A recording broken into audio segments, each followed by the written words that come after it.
Bienvenue sur Riche d'Expérience, le podcast où on parle d'immobilier, d'investissement, d'entrepreneuriat, mais surtout d'expérience de vie. Comment tu vas, mon ami?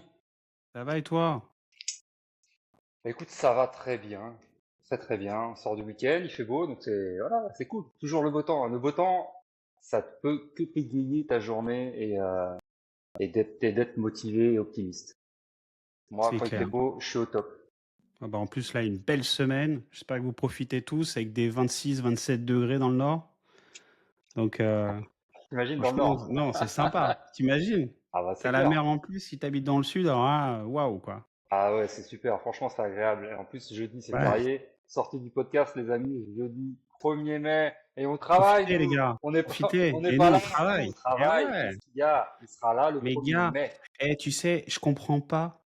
On est dans un mec, coup de gueule. Mais comment un État peut empêcher les gens de travailler? Ok, on est le 1er mai, ok, les syndicalistes, tout, pas de problème. T'as des gens qui veulent bosser le 1er mai. Mais laisse-les bosser, des boulangers. Comme quoi, boulanger, c'est pas essentiel. Mec, je sais pas toi, moi j'achète mon pain, quoi. Donc le boulanger, Alors, pour moi, c'est essentiel. moi, ce que je comprends pas, c'est qu'on est là à gratter de l'argent de tous les côtés. On doit trouver 60 milliards. Et on est là à pignoler sur pourquoi on doit travailler le 1er mai. Non, tu dois pas travailler toi, mais toi, tu as le droit. Par contre, les personnes de l'URSSAF, ils vont pouvoir venir parce qu'ils vont te mettre une amende, parce que Mais tu as c'est fait chaud. travailler des salariés. Mais Bah on, ouais. c'est quoi? On vit où? Mais moi, je comprends pas. Moi, j'ai toujours, tu vois, quand il faut bosser, je bossais le 1er mai, quand j'avais mes commerces, je travaillais le 1er mai, le 8 mai, le jour de l'Ascension, je travaillais tous les jours. Tu vois, il y avait pas de jour de off ou pas off. Faut y aller. Quand tu as envie de bosser, moi je comprends pas. Plus il y a de monde qui bosse, plus ça fait rentrer de l'argent dans les caisses. Tout le monde est content. Et là, non, on est là à dire, bah non, faut pas travailler. Tu sais, c'est le 1er mai, c'est écrit dans la Constitution, Ouais, mais les c'est patrons bon. peuvent travailler. Par contre, si C'est t'es en bon. zone touristique, t'as le droit, mais toi, t'as pas le droit. Ouais, vas-y, Ouais, c'est arrêtez avec vos bon. conneries. Moi, ça me fout la rage, tu vois. On marche sur la tête. Non, mais franchement. Ah mais c'est clair, c'est clair. Tu vois, franchement, je peux te le dire, quoi. Quand tu bosses le 1er mai, tu es payé au double, voire triple. Pourquoi s'en priver? Tu vois? Après, on a tous, tu envie de rester en famille, tu as des convictions syndicalistes ou quoi, ça, c'est ton droit. Mais personne n'est obligé de bosser. Si tu as envie de bosser, tu dois avoir le droit de bosser. Il y a plus d'histoire de on est en Exactement. 2025, quoi. Je veux Moi, dire, je c'est vais te dire, fini. moi, tu vois, je dis pas tel jour je travaille pas, tel jour. Si j'ai besoin de travailler un 1er mai, j'irai travailler. Mais Si j'ai bien besoin sûr, d'avancer sur un chantier, bien tu vois, sûr. je vais y aller, ça me dérange pas, parce que c'est comme ça. Après, je comprends qu'il y ait des gens, oui, le 1er mai, tu fais le pont, t'as ton jeudi, vendredi, samedi, dimanche, c'est cool, hein, franchement, voilà. Moi, tu vois, vendredi, je vais aller bosser. Jeudi, je vais pas aller bosser parce que j'en ai pas l'utilité. Ouais. Mais pendant 20 ans, j'ai fait ça, donc moi, ça me choque pas, mais moi, ça me choque, c'est d'entendre ces conneries, tu vois de pas autoriser. Tu vois, la dernière fois, j'étais sur Non, après, il faut Insta. laisser le choix. À partir du moment où c'est un choix, il n'y a pas de problème. Mais bon, le 1er mai, voilà. Bonne fête du travail à tous, hein. Faites comme vous voulez. Ça nous Et regarde pas. achetez un petit brin de muguet à votre femme, les gars. Voilà, ouais, voilà. En plus, tu sors de la rue et c'est pareil. Voilà. Bon, ok. Et tu Bon, sais non, que. vas-y. Ok. Non, non, non, non, non, non. Non, non, mais je rentre pas là-dedans. Non, mais je veux juste pour te dire. Moi, j'ai un endroit à côté de chez moi. Mais tu verrais, sur 30 mètres de long, sur 20 mètres de profondeur, que du muguet. Mais que du muguet. Bah oui, bah Tu là, peux te faire, tu peux te faire un oseille, là. ouais, bon, après, chacun. Ouais, ouais, bah après, il n'y a pas de petite économie, hein. Franchement, Non, mais en plus, tu c'est vois, mettre ça. d'impôts et tout, faut y aller. Tu vois, Pour les j'aurais, enfants, j'aurais, franchement, faut y j'aurais aller. des gamins, non, mais j'aurais des gamins, tu vois, je leur dirais, vas-y, viens, on va cueillir du muguet, on va les mettre dans un petit pot. Ben Tu vois, on oui. aurait préparé. Ils seront fait 3, 4 euros. Je sais même pas combien ça coûte un brin de muguet. Tu vois, Mais non, moi, mais j'en ça ai doit être dans, ça, hein. Je crois j'en que c'est du 3, 4 balles maintenant, même plus, même plus. Les dernières, j'en c'était plus ai, cher. j'en ai dans le jardin, donc je prends dans le jardin, tu vois, Ouais. mais Ouais. Tu casses, tu fais une offre, tu fais une offre comme Marie Blachère. Je crois que c'est 9 baguettes achetées, la 10e offert, ou je me rappelle plus. non, Mais non, Marie Blachère, c'est quoi? t'en achètes 3, t'as la quatrième. Non, mais même, oui, voilà, 3 t'as la quatrième, mais il y a l'offre aussi avec les 10 baguettes, où je crois que tu gagnes 4 ou 5 baguettes. Il y a pas un truc comme ça? Franchement, je sais pas, j'en prends Et pas autant. tu fais du gros. Et mec, personne le fait. Tu fais du gros sur le muguet. Alors bon, si vous avez ah ouais, mais non, mais on est déjà le 1er mai, donc ouais, c'est mais bon, pour l'année prochaine, si vous avez des enfants, dites-leur de se mettre sur le créneau du gros. Ils achètent, ils vendent par 10 brins de muguet à 10. Moi, mais c'est pas con, mais moi je vais te donner juste une astuce. Tu vois, c'est mon père qui m'a dit ça. En fait, tu plantes du muguet chez toi, tu plantes 4-5 pieds. Au bout de 2 ans, mais t'as x3, x4. En fait, ça se propage tellement, le muguet. Ah ouais, c'est Ah, envahissant, hein. c'est comme le bambou. Tu vois, ça se diffuse. Ouais, c'est Et en fait, envahissant. là, tu vois, j'en ai planté l'année dernière. J'ai quelques tiges qui poussent. Mais d'ici l'année prochaine, voire dans 2 ans, mais ça, je vais en avoir blindé. Limite, il va falloir que j'en arrache tellement ça pousse. Bon, bah, c'est bien. Bon, écoute, on va rentrer dans le vif du sujet. Aujourd'hui, on va répondre à des questions d'auditeurs. On a gardé un stock de questions et il est temps de répondre. Donc, Mais Nico, alors, je te coupe juste avant ça. Ah oui, écoute. fais du travail, Nico, quand même, quoi. Bon, voilà, juste pour vous remercier pour le podcast de la semaine dernière. Ah On ouais. a toujours des bons retours, donc ça, c'est top. En plus, vous avez beaucoup à avoir aimé ce petit podcast. Qu'est-ce qu'on a fait déjà? C'était sur, oui, comment Ah bah, trouver. super. Putain, Ah bah, super. Ouais, je vous remercie non, mais beaucoup, les je amis, machin, perds la nanana, tête. nanana. Qu'est-ce qu'on a Non, fait c'était déjà? sur les cinq pépites pour trouver des biens sur les différentes plateformes ou différentes manières de trouver des biens. Donc on a eu pas mal de retours, donc merci encore à tous. Et juste je tiens à préciser que on est à moins d'un mois du séminaire, donc t'attends quoi pour prendre ta place? Réserve ta Mm. place. Voilà, c'est tout ce que je voulais dire. Allez, on peut commencer ma poule. Ça, non, mais pas mal. Très belle introduction, hein. Vraiment. Attends, je veux juste. La première question, alors, elle n'a pas été posée à toi, elle a été posée à moi. C'est une personne qui m'a parlé des boîtes à clés sur les mobiliers urbains. Il me demandait si c'était une bonne stratégie. Je vais juste. Alors, c'est une question, je vais y répondre en 10 secondes. Moi, j'ai des potes qui se sont fait cambrioler parce que les voyageurs ont été pistés avec des boîtes à clés qui étaient fixées sur du mobilier urbain. Alors, je parle même pas des mairies qui sont à la chasse de ça, je parle juste du cambriolage. Donc, des grosses villes du 91-77, les mecs, ils ont suivi les voyageurs, ils ont repéré les lieux, bam, ils ont pris les boîtes à clés à coups de tournevis, ils les ont éclatées et ils sont rentrés dans les logements et ils ont tout, voilà. Et l'assurance, elle a rien voulu entendre. Donc voilà, j'ai répondu à ma première question. Merci, Euh, au revoir. voilà, non mais tu fais ce que tu veux, mais voilà, trouve une autre solution. Nico, t'as les questions, ou c'est à moi de... J'ai rien du tout. Écoute, Ok, d'accord. je suis La là pour première le podcast question, à putain, le mec l'arrache. il est à l'arrache, genre tout dans la tête. Tu vois, le mec il est Non, sûr mais de ce là, qu'il a. là, je te laisse gérer. Je Bon, te laisse gérer aujourd'hui. première question. Les gars, bon, je passe les bonjours, machin et tout.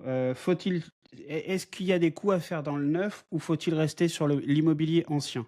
Nico.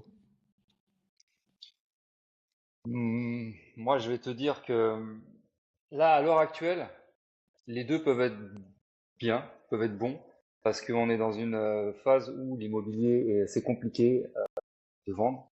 Et je pense que les promoteurs, que ça soit résidences ou des constructions de maisons, mais je parle plus pour les résidences avec des appartements, parce que les maisons, la plupart des promoteurs construisent pour faire un premier bien, tu sais, pour les primo-accédants. Et là, il y a beaucoup, beaucoup, beaucoup de liquidations. Il y a plus de crédit. Donc, il y a peut-être des coups à faire sur des fins de série dans Et que de constructions. programme. Voilà, des queues de programme pour les appartements. Donc là, oui, je pense qu'il y a des bonnes affaires. Après, moi, j'y connais pas grand-chose parce que je regarde pas. Je pense que dans des villes un peu en retrait de Paris, de grande couronne, en région parisienne, même là où je suis, ça construit beaucoup. Et je pense qu'il y a beaucoup de logements vides. Donc oui, il y a des coups à faire. Après, dans l'ancien, bah, ça, c'est notre domaine. Donc je vais te dire, oui, l'ancien, faut y aller là, les yeux fermés. Maintenant, là, tu as un peu de cash, tu peux emprunter, tu veux investir, vas-y, fonce. Fonce parce qu'il y a beaucoup, beaucoup d'affaires à faire. Notamment, comme on l'a expliqué dans différents podcasts avec les DPE, où tu as des DPE en F ou en G. Là, tu peux faire des bons coups, donc fonce, fonce directement, ouais. Ça, 100%. Ouais, mais donc sur de l'ancien alors. Toi, Sur t'es. l'ancien, ouais. Après, le neuf, Ouais, je connais pas trop, mais bah, faut. écoute, moi, je serai pas en association avec toi. Je ferai encore avec ma SCI. Je foncerais sur les, tu sais, les petites guitounes de promotion, les petits bâtiments, les petits Algeco là qu'on pose devant les programmes neufs. Ah oui, oui, oui. Tu vois? Je ferais tous les programmes neufs dans un rayon de 20 kilomètres autour de chez moi et je négocierais des queues de programme, des lots de queues de programme et je négocierais comme un chien.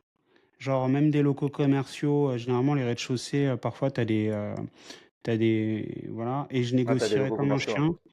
Voilà, les locaux et même des appartements mais en lot, tu vois? Pas un seul. Je Ouais, bien n'achèterais sûr. pas un seul Mais et que, soit en rez-de-chaussée.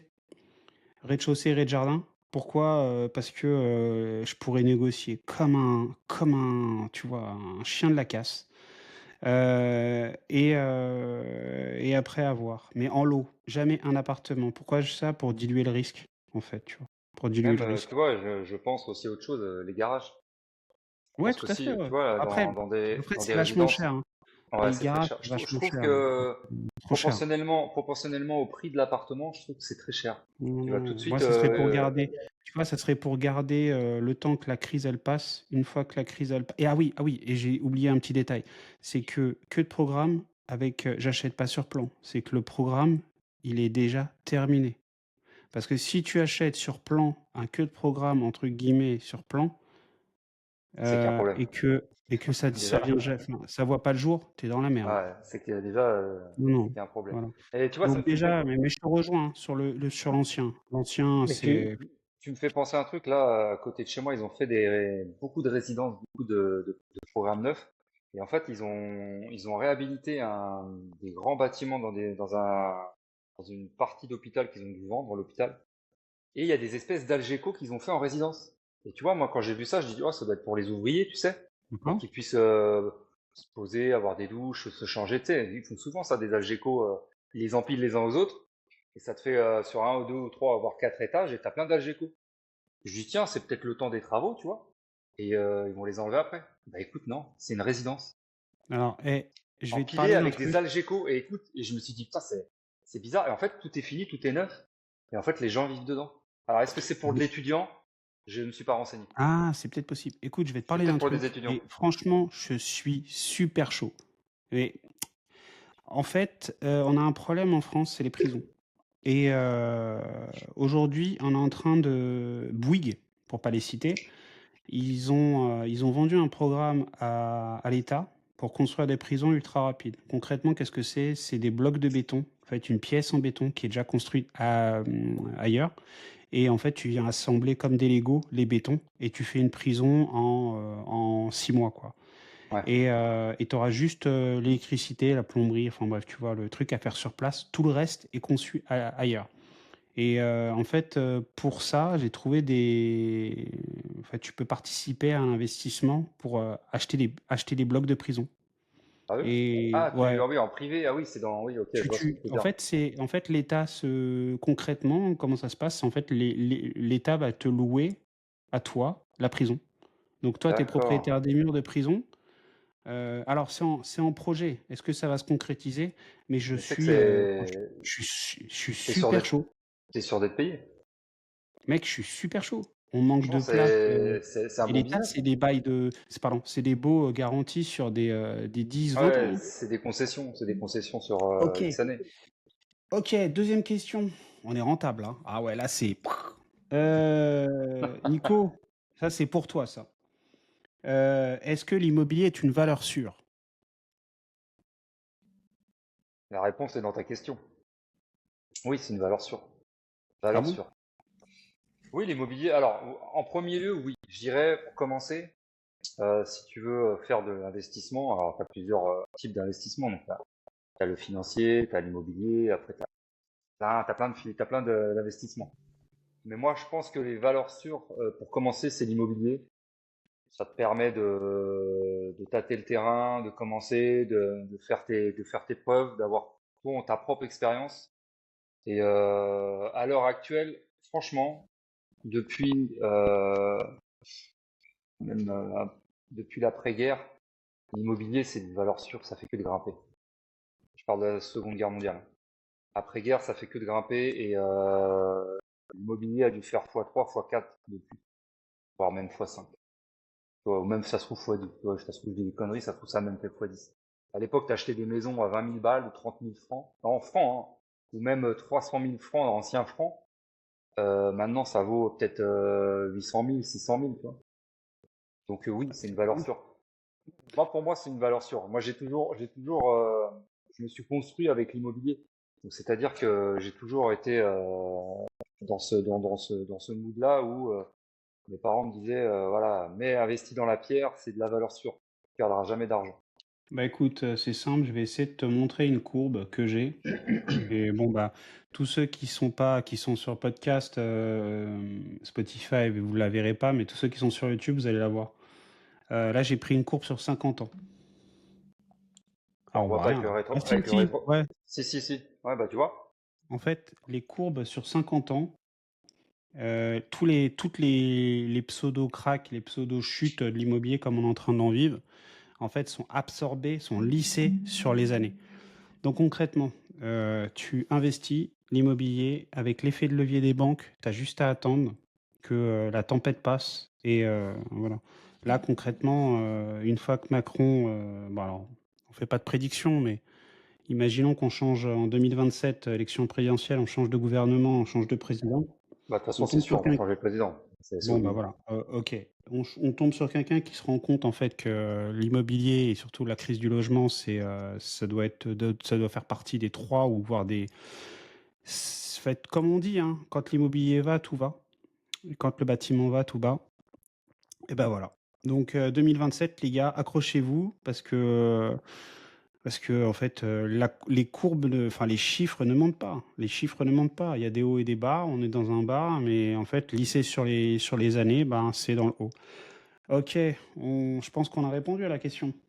Bah, je pense que là, oui, Bah oui, on peut pas on peut faire, pas on peut, bah voilà, on peut pas là, faire mieux et on peut pas être plus clair. Tu vois ce que je veux dire? faut-il forcément avoir de l'apport pour acheter un bien immobilier? Ah, c'est une bonne question, ça. Bonne question. Moi, je te dirais, alors, ça fait quoi? Moi, ça fait peut-être 1 an, 2 ans que j'ai rien acheté. Donc, je dirais que la dernière fois que Non, j'ai, ouais, non, mais c'est pas parce que t'as pas acheté que t'as pas vendu. Donc au final, t'as quand même été actif sur le marché. oui, oui, non, mais c'est ce que je veux dire, j'allais y venir. C'est que la Ouais. dernière fois que j'ai acheté, il y a eu pas mal d'apports. Mais j'ai acheté sans apport aussi. Donc, mais ça, c'était peut-être avant. Maintenant, Oui, est-ce que c'était les banques, avant, voilà. Mais quand 2000, là, par exemple, ceux qui t'ont. Enfin, bref. Tu veux que je prenne le relais? non, ouais, ouais, non, non, mais là, je vais juste dire, hein, oui, il faut de l'apport. Et plus t'as d'apport, mieux c'est. Donc, oui, il faut de l'apport. Alors, Après, tout je vais dépend nuancer. Je ouais, vais tout nuancer. dépend. Tout dépend, Voilà, je vais nuancer. vas-y, je te laisse expliquer. Voilà.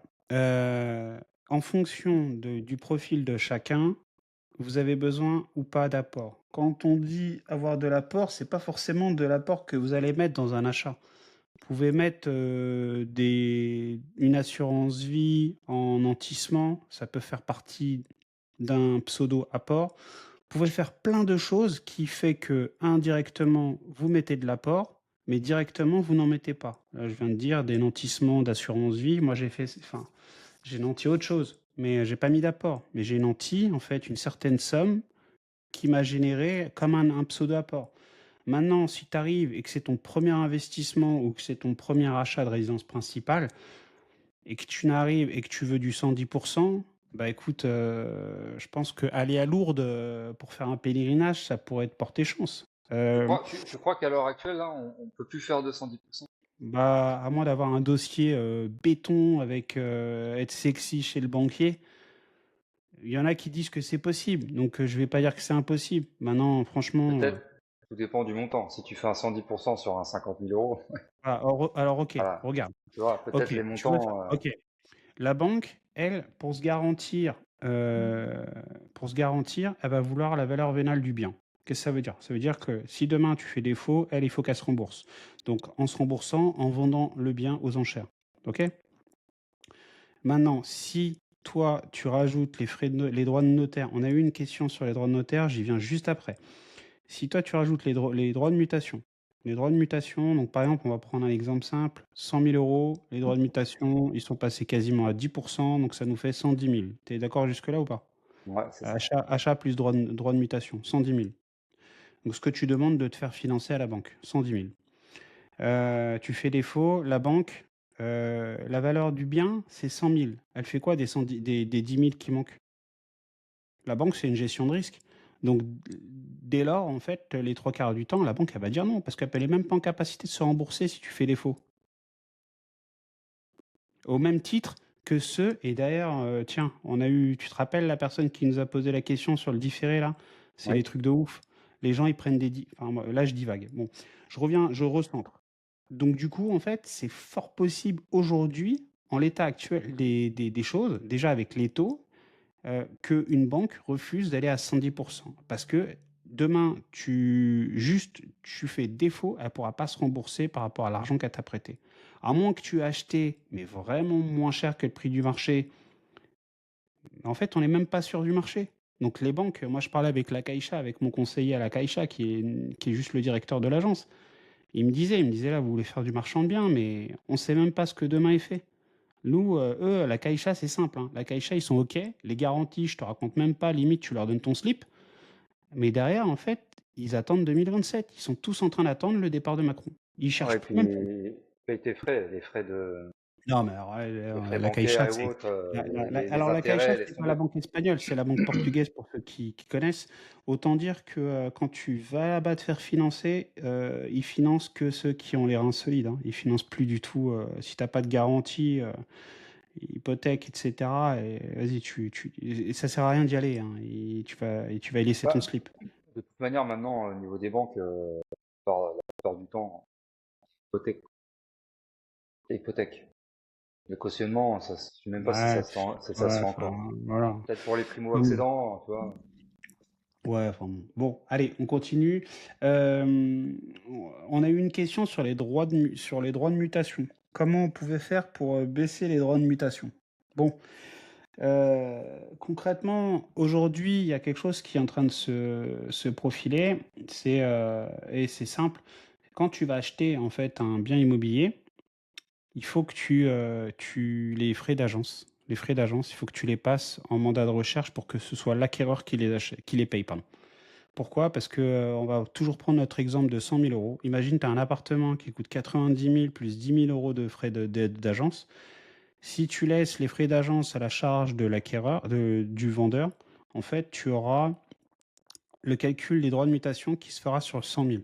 Alors que si tu passes en mandat de recherche et c'est l'acquéreur qui paye les droits de mutation, le prix qui va être calculé, les 10% qui vont être de droits de mutation, ils vont être calculés sur les 90 000 euros du bien.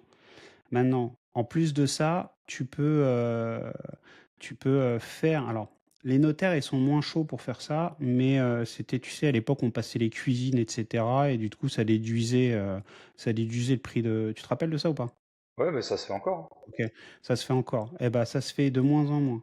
Donc maintenant, ce qu'on fait, en fait, c'est que le mobilier, on l'achète directement au vendeur. Comment ça se passe? En fait, c'est que toi, tu vas faire un inventaire avec l'agent immobilier, tu vas faire un inventaire de tout ce qu'il y a, et vous allez mettre, par exemple, 6 7 000. Et du coup, tu fais, donc là, si on reprend notre exemple, on a l'appartement qui à la base était à 90 plus 10 000 euros de frais. Et ben en fait, l'appartement, on va le passer par exemple à 80, je fais pour l'exemple, hein. On va le passer à 80, on va mettre 10 000 euros de meubles et 10 000 euros de frais d'agence pour avoir les 100 000.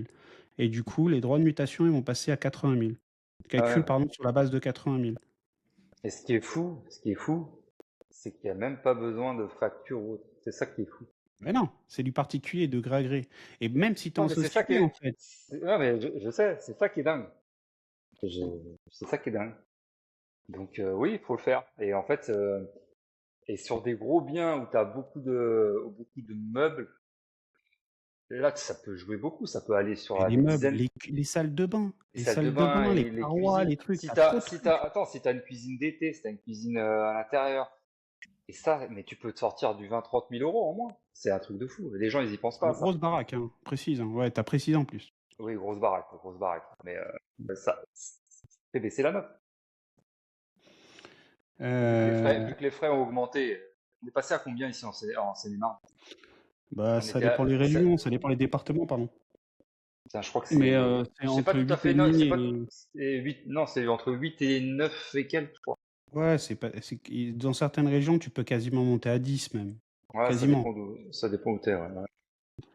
Ouais. Euh, C'est fou, hein. J'avais, j'ai une personne qui m'a posé une question sur, tu sais, il y a une société de marchands là, je me rappelle plus comment elle s'appelle. Il m'a dit est-ce que c'était rentable en fait, quand tu galères à te faire acheter ton bien, t'es vendeur, tu galères à te faire acheter ton bien, il y a Zéphyr, je crois, Zéphyr ou tu sais, il y a une C'est société de Zéphyr. marchands.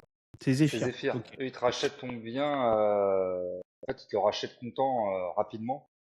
Alors moi, j'avais essayé pour un bien, sauf Ouais, que ils viennent pas en dehors ils restent dans les grandes villes. d'accord, Tu vois, ils vont pas trop en région parisienne, là où où je suis situé. En fait, ils vont dans les d'accord. zones où ils savent que bah, c'est revendable, c'est fluide. Ils Et vont pas aller. comment ça se passe en fait par rapport au prix? Bah écoute, j'ai pas poussé parce qu'il n'est pas jusqu'ici. Donc je peux pas te dire, mais Eux, ils je sont obligés de pense se dégager de la marge, vu que c'est une société de marchands. exactement, je pense qu'ils achètent avec une décote et sur la base qu'ils payent tout de suite comptant et que tu peux au bout de 3 mois, voilà, en vendre ta maison ou ton appartement. Alors, moi, je connais une équipe, les mecs, ils font autre chose. Toute la journée, ils sont sur le Bon Coin ou sur les plateformes, mais principalement sur le Bon Coin. Ils repèrent les annonces qui sont sous-cotées. Quand je dis sous-cotées, c'est par exemple les photos mal prises, la déco claquée. Euh, euh, Tu vois, en fait, eux, ils détectent du potentiel qu'ils peuvent améliorer à moindre coût. Ok. Ils contactent les propriétaires. Ils expliquent leur process. Leur process, il est vraiment simple, hein. C'est, on contacte les propriétaires, on leur propose de faire des prestats, sans entrer trop dans les détails. Mais par exemple, je sais pas moi, homestaging, des jardins, tonte de jardin, tu vois, etc. Pour mettre en valeur les pièces maîtresses et les trucs. Et en fait, après, eux, ce qu'ils font, ou sinon des tout petits travaux, tu vois, de la plomberie, mais vraiment légère, de l'électricité vraiment très léger, etc. Et après, ils proposent, ils veulent juste un pourcentage de la plus-value sur la maison. Donc c'est ficelé Ah leur oui, ok. truc, Ouais, c'est ficelé, mais ouais. ils se rémunèrent comme ça en fait. Ils se rémunèrent sur un pourcentage de plus-value sur la maison. Ouais, c'est pas bête. Après Zephyr, je te dis, j'ai pas poussé plus loin, Alors donc moi, j'ai je pas parle pas de de. Zéphyr, hein, parce Oui, que non, Zéphyr, mais c'est pour ça que je te reparle de Zephyr.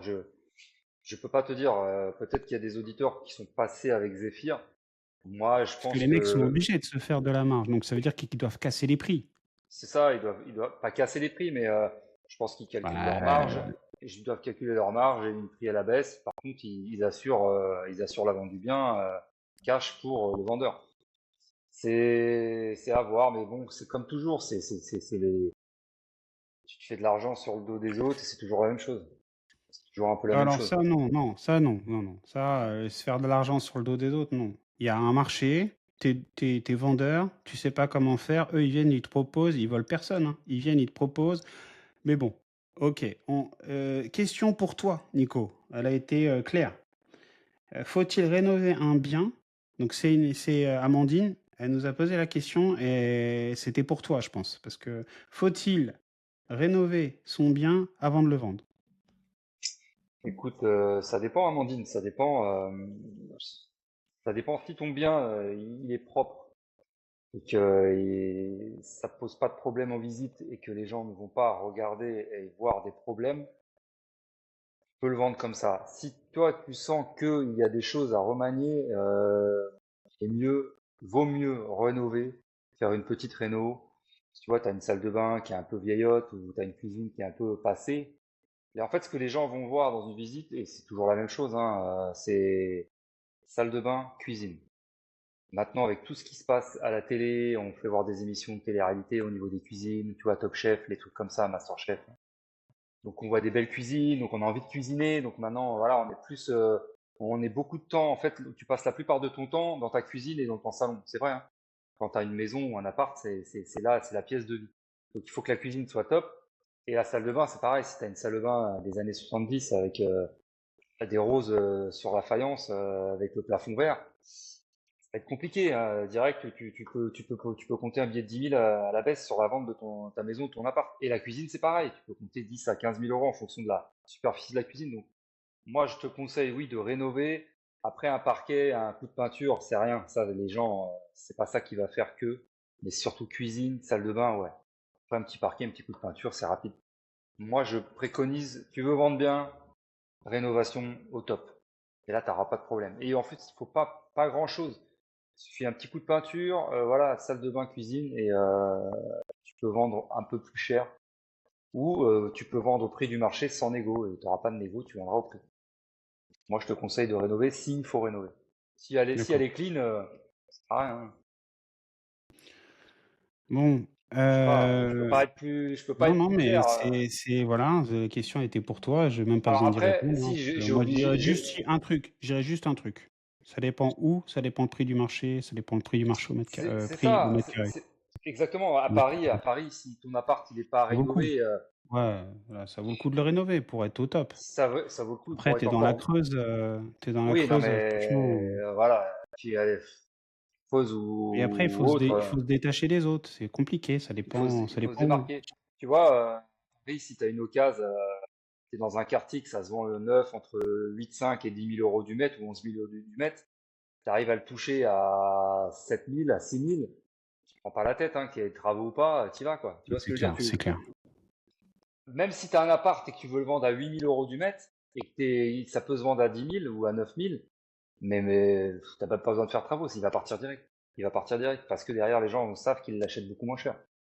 Donc tout dépend de là où tu es situé. Si tu es situé dans un coin, que ça soit un peu plus excentré en France, où ça se vend un peu moins, tu es loin de tout, vaut mieux que ça soit clean parce que déjà tu vas acheter ton bien à un prix de ce que ça vaut à l'heure actuelle, le prix du mètre carré. Tu vas faire des travaux, tu vas être plus cher au prix du mètre carré fini que ton prix de revente. Tu vois ce que je veux dire?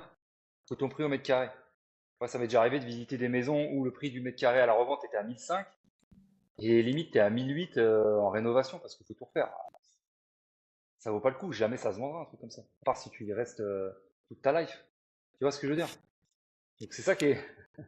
C'est un peu Bon, compliqué, hein? je pense que, ouais. Bon, question après, et franchement, celle-là, bon, on va y répondre. Mandat exclusif est-il vraiment plus efficace qu'un mandat simple?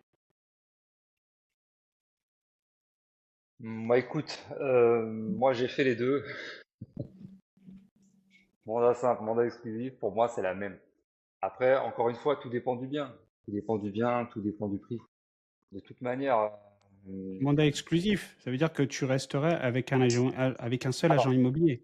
mandat Et exclusif, mandat c'est que ça. exclusif, alors, sauf si tu as une clause, mandat exclusif, tu peux même pas vendre de ton propre chef. Ça dépend Sauf si tu as une clause. Ouais, mais si tu as une sinon, clause, c'est oui, pas exclusif. exactement. Mais ça dépend, encore une fois, ça dépend de qui tu as affaire comme agent, ça dépend où tu es situé. Après, je sais que les agents, ils aiment bien avoir de l'exclusivité parce que, voilà, c'est Moi, ça, exclusif. je peux comprendre un semi-exclusif. C'est quoi? Ça veut dire que au niveau du professionnel, lui, il est focus sur ton bien. S'il est réactif, bien sûr, et c'est à nous de trouver la personne qui sera réactive. Mais elle doit te laisser aussi la possibilité, toi, en tant que soit professionnel, soit particulier, de pouvoir vendre ton bien en Ouais, direct. ouais, ouais, ouais, bien sûr. Après, Voilà. moi, j'ai Mais j'ai- j'ai après, testé. plusieurs agences à éviter quand même, plusieurs agences. Pourquoi? Parce que derrière, Hmm, tu as certains, ça va les démotiver. Quand je parle de certains, c'est les agents immobiliers, ça va les démotiver. Et puis je peux comprendre, parce que tu vois, en fait, ça engage des frais. Quand on a un pote qui est agent, enfin, on a plusieurs potes qui sont agents immobiliers, c'est clair que si tu les fais travailler et que les mecs qui sont là à dépenser de l'oseille pour faire des vidéos, pour faire venir des drones ou pour faire, tu vois, home staging et tout, et que toi derrière, tu leur fais pas confiance à 100%, ils vont pas mettre des frais pour ta vente. Donc autant les laisser bosser à fond et voilà. Moi sur ça, tu vois, franchement, je serais plus OK pour faire du exclusif, mais avec la possibilité, moi, en tant que en bouche à oreille, de pouvoir vendre mon bien. ou tu peux faire. que avec un agent, mais tu fais pas de l'exclusivité. Tu dis voilà, moi je te mets le bien Ouais, chez ouais, ouais, ouais. toi, je te Ouais, signe mais pas après, là, d'exclusivité, par c'est de contre, la je te le parole. laisse. C'est de la parole. Ouais, mais après, si toi, si toi, t'as une parole, Non, mais moi, je suis total c'est ta d'accord. parole. Faut-il que lui accepte? Voilà, mais il acceptera parce que il aura le bien. Il ou elle, hein, quand on dit il, c'est Oui, l'agent immobilier. il ou elle. Mais moi, ça m'est déjà arrivé de dire voilà, moi, je te laisse le bien, t'es le seul. On teste 3 mois, on voit ce que ça donne et puis après, on avisera. Mais Alors, après, pendant ce laps de temps, voilà, il y a personne. il faut savoir que l'acquéreur, pardon, il est plus protégé quand il y a un intermédiaire, un agent immobilier dans la vente que sans agent immobilier. Ça, il faut le savoir. Parce que s'il y a un vice de Exactement. procédure ou quoi, il peut se retourner contre l'agent immobilier. En vente en direct, c'est comme avec les pros, en fait, Moi, je on a quand conseille un petit conseil, passer avec un intermédiaire. non, non, voilà. J'en dirai pas plus. Non, non, mais total, mais je suis convaincu, hein. C'est juste que pour l'instant, les professionnels, c'est pas évident à les trouver. Les vrais professionnels, pas Des, les. des, des bons, il y en a pas beaucoup. Hmm. Je crache pas sur ce métier-là, hein. Il y a des très bons agents immobiliers, mais je pense qu'il y a un gros tri à faire. C'est comme partout, hein. On peut pas être bon. Il n'y a pas que des bons, hein, sinon ça se saurait. Mais il y a des très bons agents qui connaissent bien leur métier. Moi, j'aime bien les agents, tu sais, qui connaissent un peu le bâti, tu vois, qui connaissent un peu la façon de faire. Ouais, Et il bien va te sûr. dire, oui, voilà, c'est une maison qui date de temps, elle a été construite comme, tu vois, moi j'aime bien, tu vois, j'aime bien qu'on me dise un peu la carte de, tu vois, la fiche d'identité de la maison. Tu vois, moi quand je vois un agent qui me dit, voilà, cette maison a été construite comme ça, il y a eu tel propriétaire qui a fait tant de travaux, il a fait ça, ils ont fait ci, ici, tu vois, il t'explique un peu tout, comment la maison elle a été faite. Ouais, Bah, tu vois, là, je totalement. dis, bon, le mec, il est calé, il a fait son taf, il a travaillé, il connaît bien la maison, et des fois, tu as des agents qui leur posent une question, et ils regardent avec des grands yeux, mais ils comprennent rien. Et encore une fois, je crache pas sur les agents, il y en a des très bons, mais je pense qu'il devrait y avoir une meilleure formation sur le bâti, je parle. Pas au niveau de la vente, je parle du bâti. Ils devraient plus approfondir sur les méthodes de construction et de leur apprendre un peu plus, tu sais, un peu plus technique. Parce que des Tu sais fois, tu poses des questions et ils que savent pas, en fait. j'aime faire un truc, moi, c'est par exemple les agents immobiliers, quand ils me font visiter les trucs, j'aime bien arriver le premier pour pas qu'ils aient eu le temps d'ouvrir les biens.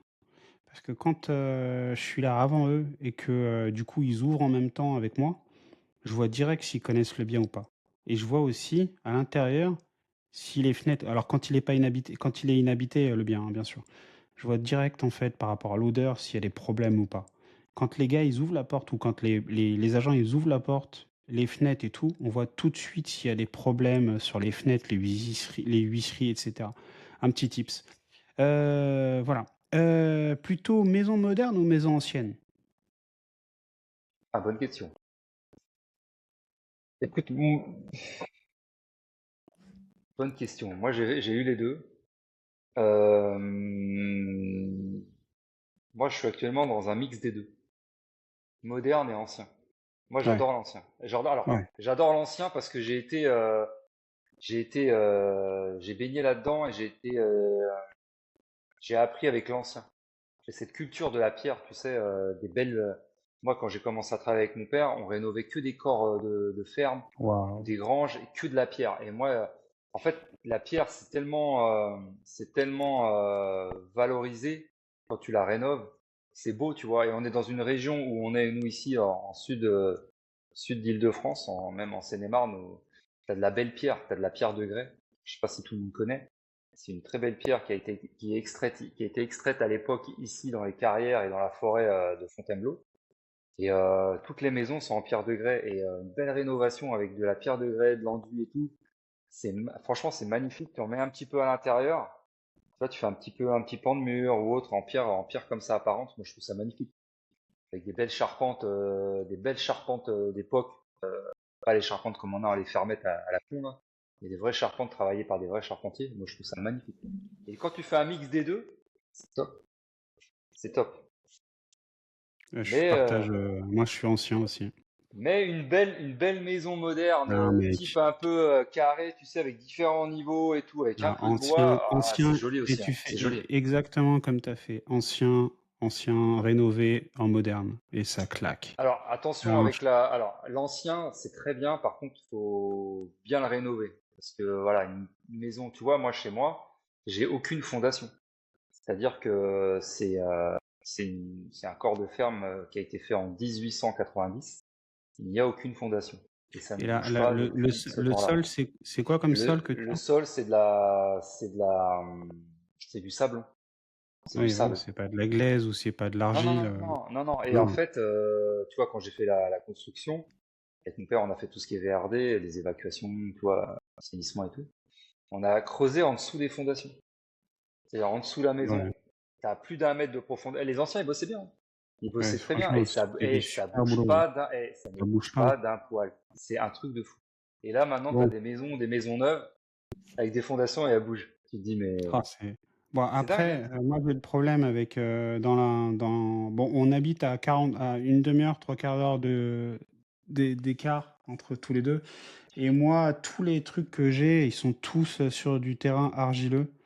Il faut vraiment faire attention parce que l'argile se contracte et enfin bref, Ouais, tu vois, en bah fonction après, de la faut faire des études de sol, température ouais. de l'eau qui tombe, etc., l'argile, c'est une galère, c'est une vraie galère.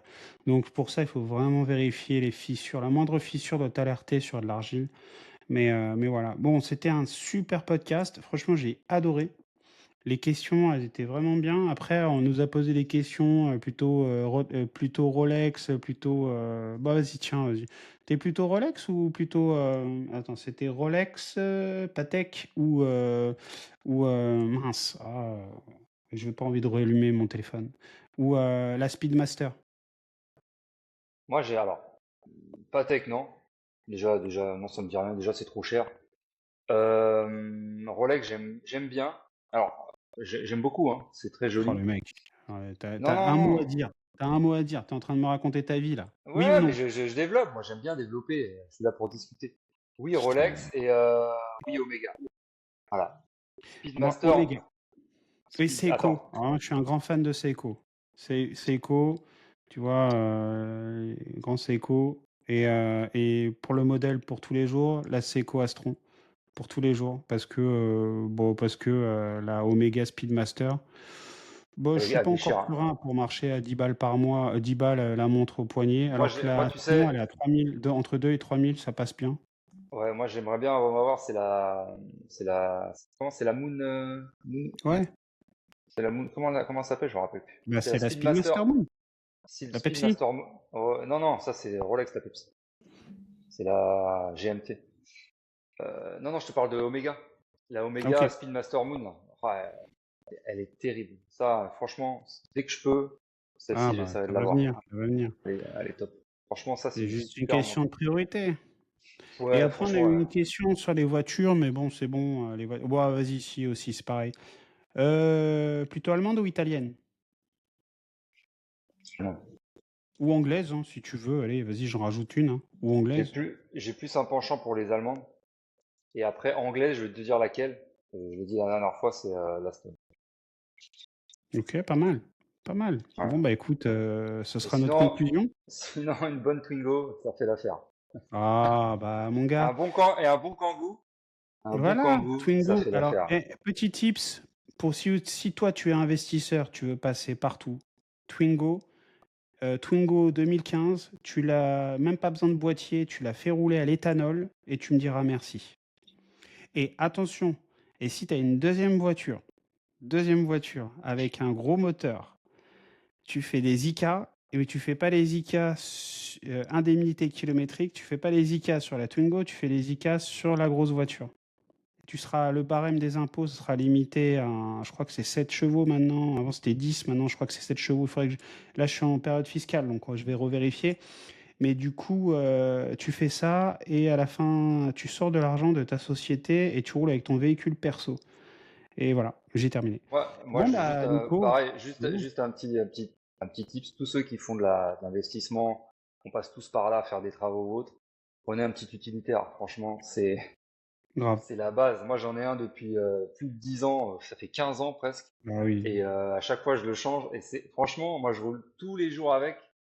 Et c'est nickel, tu vois. Là, j'ai un Kangoo et je pense que là, dans quelques temps, je vais changer. Je prendrai un petit peu plus grand. Après, ça dépend des modèles, mais c'est passe-partout. Tu peux Hmm. transporter plein de choses, tu peux acheter du matos, tu peux tout faire avec et ça roule bien et t'en as des pas trop chers, des récents pas trop chers. Tu vois, t'as le nouveau Kangoo qui est sorti un peu, bon, il est électrique. Après, j'ai jamais testé, mais ouais, il a une belle gueule et tout, donc ça passe bien. Ouais, Après, pour si les t'as un peu voitures de plus de, chantier, c'est clair. voilà, pour les voitures chantier, c'est très bien. Après, si t'as un petit peu plus de moyens, Tu fais comme moi, tu tu peux. prends une Twingo remorque de moto, tu mets un plateau dessus et ça te fait ta remorque chantier. Ouais, bon, c'est chaud. Bah ouais, mais mec, moi c'est ce que je fais, hein. Ta Remorque, je Tango, mets mes ta, plaques et tout, je mets tout dessus, c'est nickel. Et ta je fais, Tango quand je Co. veux me balader en moto, bah je mets là. Alors bon, Dimitri, il pourra juger, hein. On a galéré l'été dernier quand on est parti en Sardaigne avec les GI, les deux remorques, les deux motos sur la remorque avec la Twingo, les montées, c'était chaud. C'est On était chaud. à 70 pieds planchers, mec. Limite, la remorque est aussi lourde que la voiture. Non, mais mec, c'était tendu, hein. C'était tendu. Voilà. Allez, conclusion, Nico. Bon, bah, écoutez, j'espère que vous avez aimé ce petit podcast questions-réponses. Voilà, on en fera de temps en temps, comme on vous a expliqué. Donc, merci d'avoir suivi ce podcast jusqu'à la fin. On vous remercie pour la force que vous nous donnez. Donc voilà, on se répète, mais voilà, un petit étoile, un petit commentaire. Donc merci à tous, passez une bonne journée, passez une bonne soirée. On se retrouve la semaine prochaine avec un invité. On vous en dit pas plus. Restez connectés et on se retrouve jeudi prochain pour un nouveau podcast. Bonne soirée, bonne journée, bientôt. Bye Bonne bye. fête du travail, les gars. Yes.